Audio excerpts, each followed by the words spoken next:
Welcome to HB RV Lifestyle, the podcast. I am the host, the Honey Badger, here to give it to you straight and transparent about the RV business, as well as other things. The used RV market is on fire right now, in a very good way. But there's some things we need to talk about to get people to understand the context of it and why the used RV market is doing so well right now. But first, we need to talk about Propaganda Month and recalls. So real quick, happy birthday to me. I just turned 40. And I don't tell people that. I just decided, what the heck, I'd share the fact that I actually have a birthday.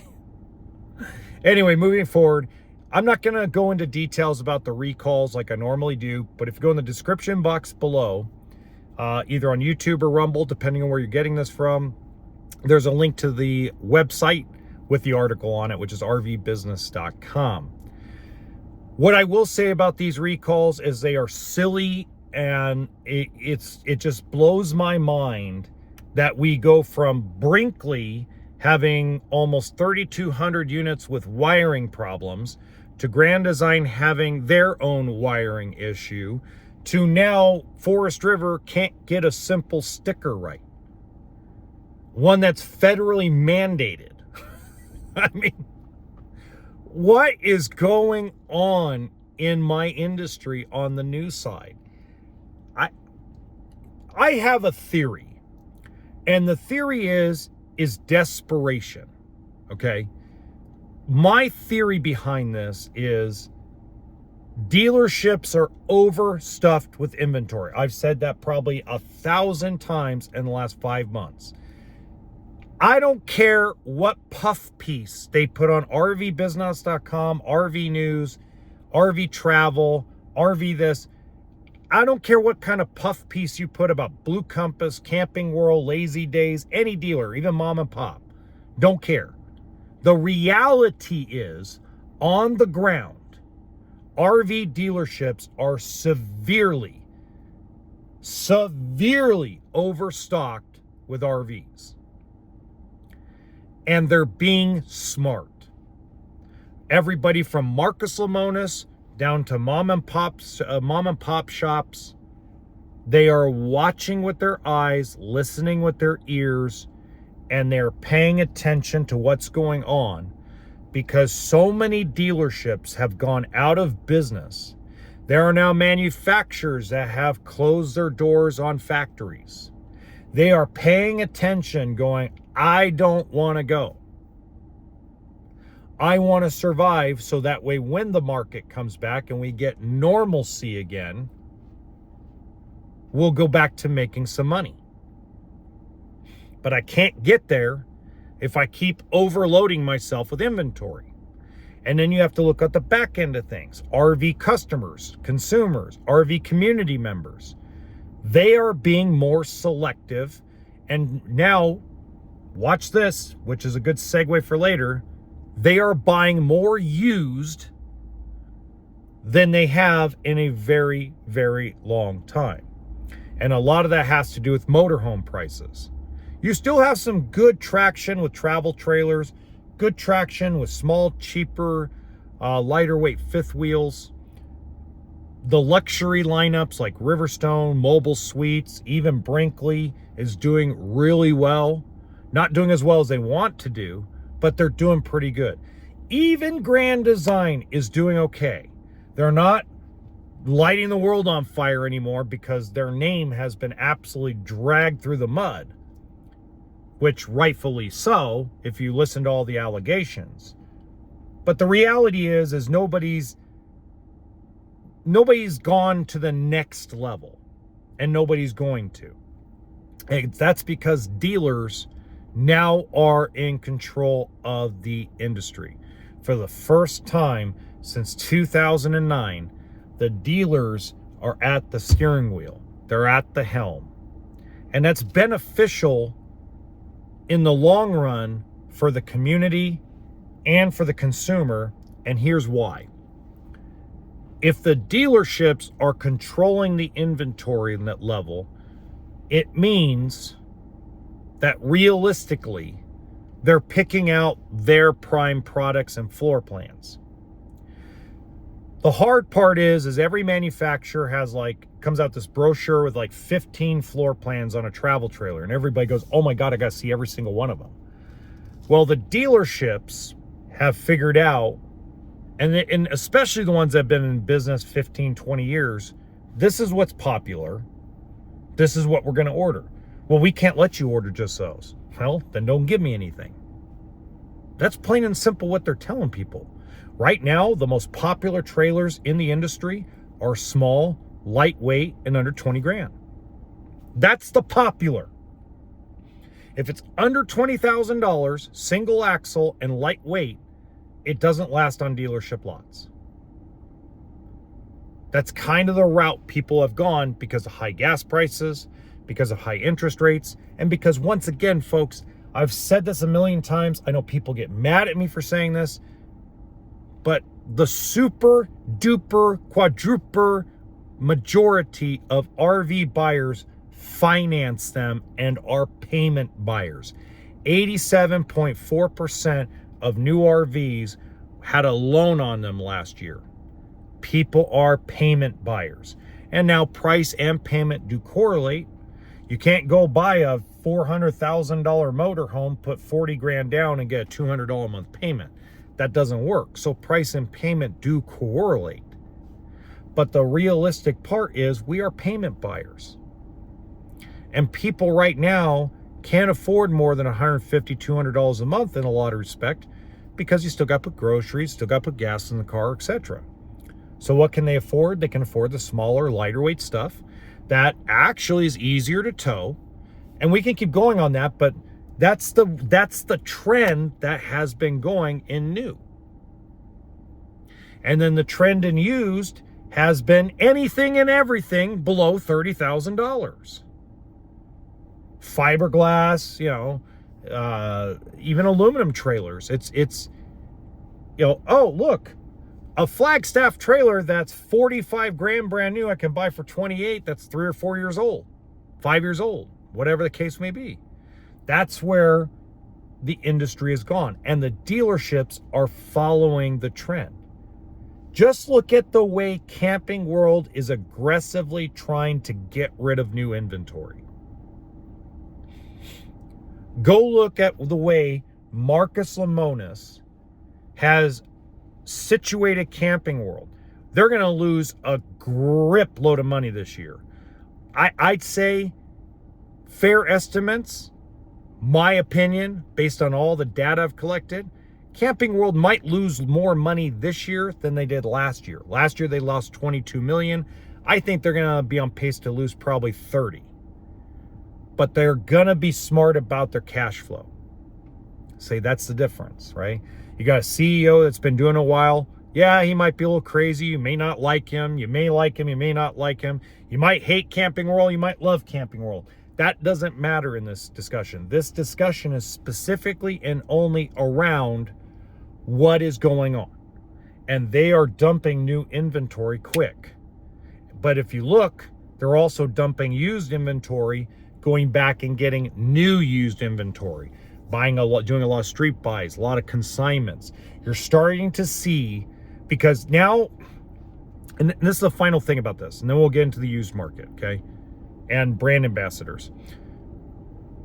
There is so much used inventory available to purchase for dealers right now and consignments that in their minds, watch this, in their minds, there's already too much inventory out there. We don't need all the new stuff because the trend is used. And for the first time in a long time, used has a decent to good amount of inventory. Normally, dealers are fighting over used. Now, there's no bidding wars. Now it's like you're going to buy it for the right price. You're going to sell it for market value. You're going to make some money.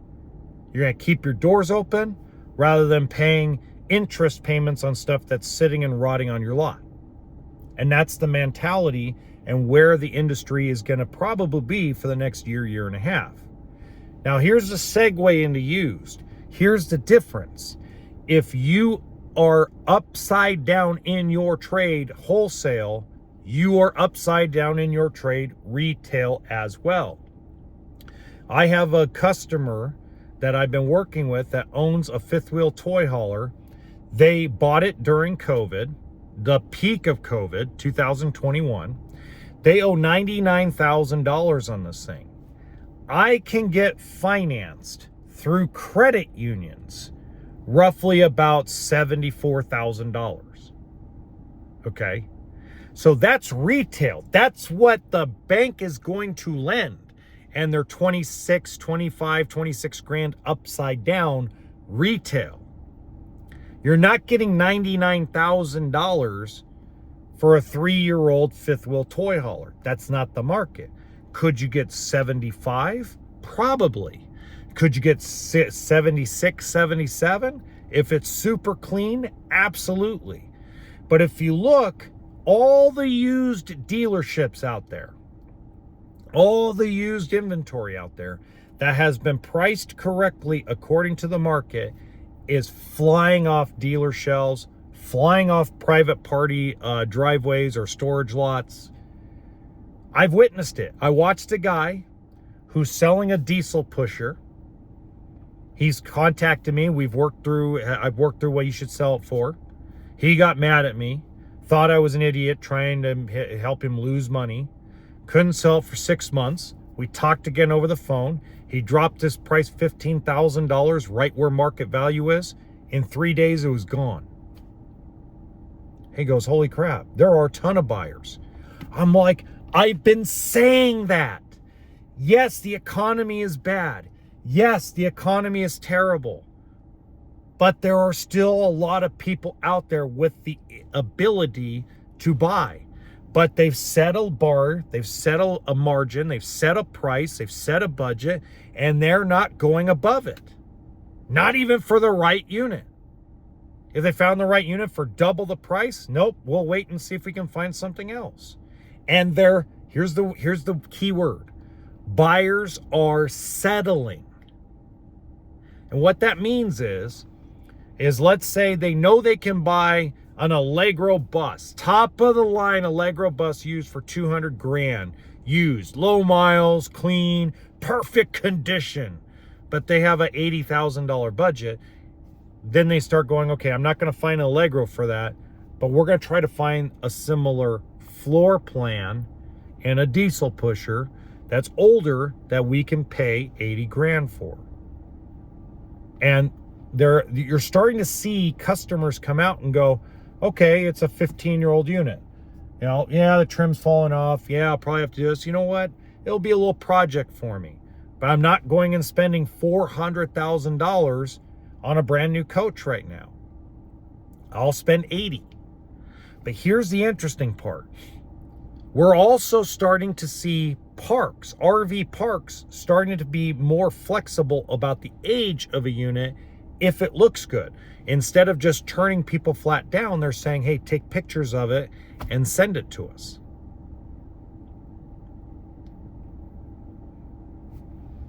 Right? I mean, we're getting there. The industry is going to heal, okay? No matter what people think about quality, no matter all the BS that's been going around with, or the BS that's been going on with Grand Design and Brinkley and Jayco and all these guys, the industry will make a comeback. Because they will have no choice. So July is one of the biggest propaganda months for the RV industry. Been that way for years, ever since I got into it over a decade ago. Okay?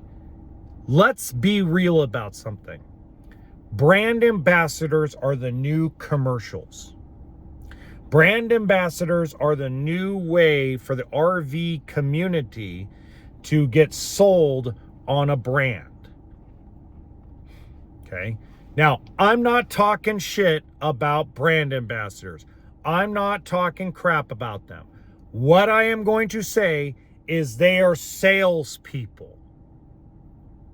They get paid a large sum of money, or possibly they get a coach for free and a large sum of money. And off they go in a Grand Design Lineage or a Fleetwood Inspire or an ABCD trailer or BFE POS or whatever you want to call it. Whatever little new brand has come out now has brand ambassadors. And their job is to toe the company line and not give you what reality is. It's just like these van life people. Not every van life person, but there is a super majority of people that film themselves sleeping in a van, you know, because they converted a van, and then you come to find out they're staying at the Holiday Inn, like normal van people do. Not all of them, but there is an enormous amount of people that are RV full-timers in a van, and they're heading to the Hampton Inn or the Holiday Inn or whatever inn. Like, all right, I filmed myself sleeping in here. Let me do some fancy editing. Where's that hotel room at? There's no way I'm sleeping in this van. I mean, maybe they started out doing that, but I mean, realistically, it's really difficult to live in a van, right? So it's the same thing about these brand ambassadors. Put the Fugazi on. Put on the lipstick and smile for the camera and do your job. Make your bread, make your money. I have nothing against it. I am never against somebody making money as long as they're not doing anything completely wrong. I don't feel, even though I may disagree with Liz Amazing, I salute her for all that money she makes. I may not like the brand ambassadors because they give too much sunshine and rainbows crap, but I respect them for going and getting that check, going and making that money.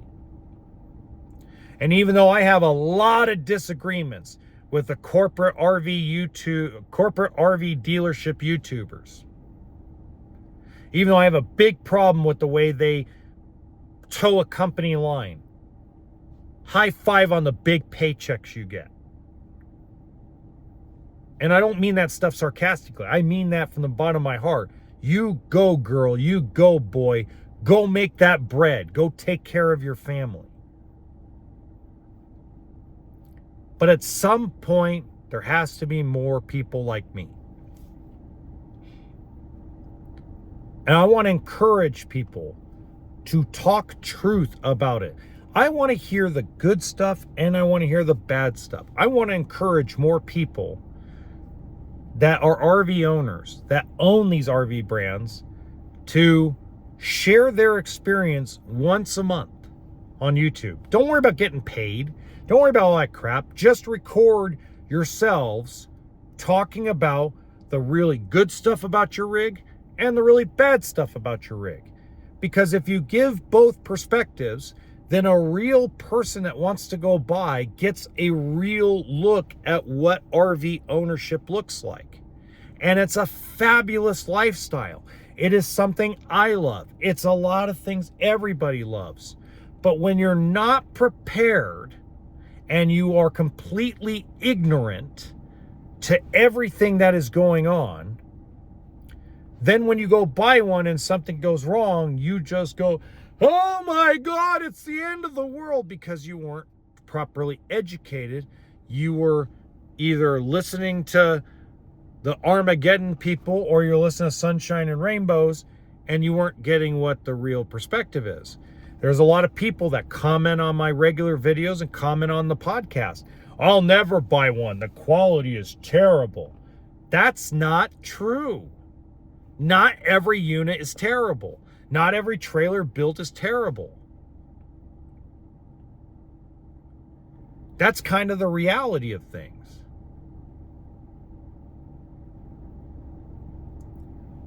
So,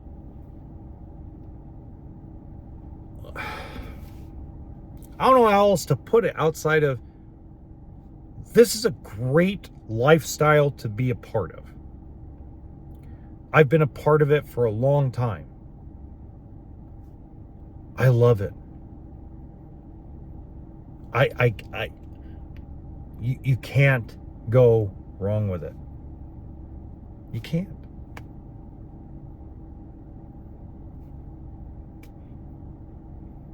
You can't. Until next time, toolkit and sense of humor.